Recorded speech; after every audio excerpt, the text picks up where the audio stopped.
Domethënë ne duhet parë se si do të rrjedhin gjërat. Prandaj jam shumë skeptike dhe nuk e shoh edhe zotin Binaj si një figurë të pavarur, sepse nëse do të edhe pse ai deklaron që nuk ka folur, nuk e ka takuar Sali Berishën, apo nuk do ta ketë në takimet që do ketë për fushatën e Tiranës. Është në një farë mënyrë në borderon që paguhet drejt për drejt nga ky leadership, kështu që nuk e shmang dot këtë gjë, pavarësisht asaj që ai përfaqëson dhe që në fragmentet e saj është shumë e admirueshme prej meje. Por në këtë pikë, në çështje politike, nuk është njëri krejtësisht i pavarur dhe nuk mund të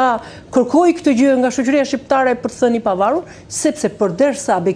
ka bekimin e partive politike, automatikisht e ka dhe zhgunin politik dhe nuk ka asgjë të keqe që tani ka një formë refuzimi ndaj zotit Berisha sepse nuk do të identifikohet në fragmentet caktuara të fushatës tij, por kjo është e vërteta. Nuk mund të përderisa partitë politike të djatha kanë vendosur që të vinë me një bashkërisht, kanë vendosur vinë me një figurë të pavarur, kur në fakt figura e pavarur erdhi pikërisht mbas një figure tjetër të pavarur. Nuk është më aq e pavarur sepse ishte gjë një figurë e pavarur që e njohim për të pavarur në terrenin shqiptar. Siç premton Binaj do bëj një fushat për Tiranën, në momentin që të caktohet data e 29 nëntori për kryeqytetin, ka rënë pa Berishën, pa Agron Shejajin, pa përfaqësuesit e partive politike që e mbështesin në këtë garë për Tiranën, tenton të fitoj grin elektoratin që nuk është jatashuar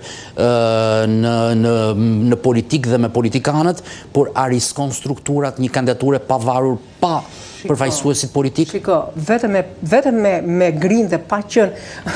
tash ka një konflikt. Ka një konflikt publik në këtë terminologji të përcaktimit të i pavarur në këtë pikë. Pasi fakti që është mbështetur nga gjitha partitë politike nuk mund thotë që unë nuk kam dëshirë fare të më afrohen partitë politike sepse edhe militantët, edhe vokacioni i djathtë është do të jetë pjesë e kësaj kurore që do ta sjellet në pushtet. Nuk mund të mohoj dot faktin që pikërisht ai është përfaqësues i së djathtës, pavarësisht në këtë të djathtë janë njerëz që kanë vokacionin, por që nuk janë militantë, nuk janë njerëz që militojnë për partira, por ama kanë këtë vokacion të djathtë. Kështu që nuk mund të jetë kaq e ndarë e prerë kjo që unë nuk dua të jetë, nëse ai kursehet që këtë lloj animoziteti, këtë lloj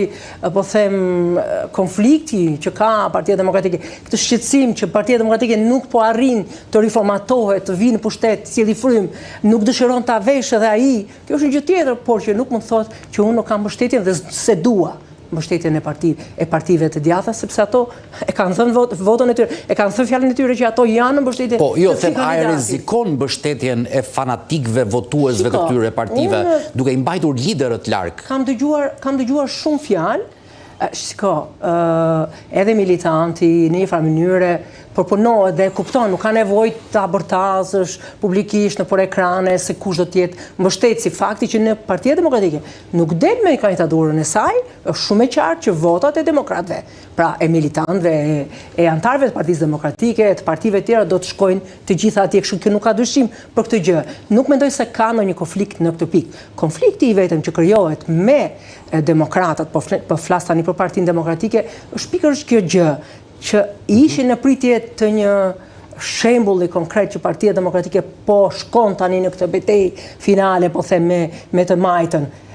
Kjo lloj do të krijojë, kam përshtypjen, një lloj depresioni dhe po krijon një lloj depresioni tek forcat e Partisë Demokratike, te strukturat e saj, një lloj çarmatosje e cila mendoj se nuk është as momenti, sidomos mbas humbjes së rënd të një më të majt. Kjo do t'i bëjë dëm, kam përshtypjen, në strukturave të Partisë Demokratike.